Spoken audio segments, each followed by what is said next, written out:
హిందూ మహాసముద్రంలోని ఓ remote island chain ఇప్పుడు పెద్ద పెద్ద దేశాల మధ్య ఒక దౌత్యపరమైన వివాదాన్ని రాజేసింది. రీసెంట్గా అమెరికా అధ్యక్షుడు డొనాల్డ్ ట్రంప్ చేసిన ఒక పోస్ట్ అమెరికా అధికారిక వైఖరికి పూర్తి విరుద్ధంగా ఉంది. దీంతో అంతా కన్ఫ్యూజ్ అయ్యారు. అయితే ఇక్కడ పెద్ద ప్రశ్న ఏంటంటే, అసలు అమెరికా నుండి ఇలా రెండు భిన్నమైన మాటలు ఎందుకు వస్తున్నాయి? ఇది అర్థం చేసుకోవాలంటే ముందు మనం ఆ దీవుల గురించి తెలుసుకోవాలి. చాలా చిన్నవి కానీ వ్యూహాత్మకంగా చాలా కీలకమైనవి. ఈ వివాదం మూలాలు వలస పాలనలోనే ఉన్నాయి. అప్పట్లో యూకే ఈ దీవులను మారిషస్ నుంచి వేరు చేసింది. ఆ తర్వాత యూకే అమెరికాతో ఒక సీక్రెట్ డీల్ చేసుకుంది. ఆ మెయిన్ ఐలాండ్ను లీజ్కి ఇచ్చేసింది. ఈ బేస్ కట్టడం గురించి అక్కడున్న దాదాపు 1000 మందిని బలవంతంగా వేరే దేశాలకు పంపించేశారు.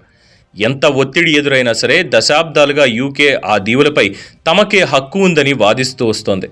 కానీ గత 10 ఏళ్లలో సీన్ మారింది. అంతర్జాతీయంగా చాలా దేశాలు మారిషస్కే సపోర్ట్ చేశాయి.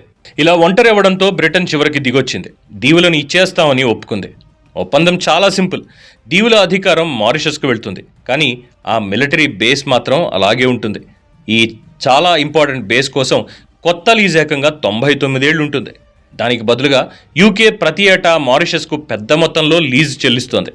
యుఎస్ ప్రభుత్వం ఈ డీల్ను సపోర్ట్ చేసింది. కానీ ఇక్కడే ట్రంప్ ఎంట్రీతో కథలో ట్విస్ట్ వచ్చింది.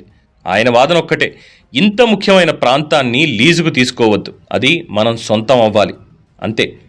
సరే, ఇవన్నీ పక్కన పెడితే అసలు ఈ చిన్న దీవుల చుట్టూ ఇంత పెద్ద గొడవ ఎందుకు జరుగుతోంది?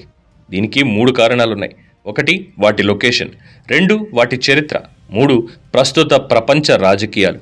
ఫలితంగా ఒక మారుమూల దీవుల సముదాయం పరిష్కారం దొరకని ఓ అంతర్జాతీయ వివాదానికి కేంద్రంగా నిలిచింది. అంటే అసలు ప్రశ్న యజమాని ఎవరని కాదు, నిజమైన కంట్రోల్ ఎవరి చేతిలో ఉందనేదే అసలు పాయింట్. చూద్దాం యజమానులు ఎవరవుతారో, పవర్ ఎవరి చేతిలో ఉంటుందో.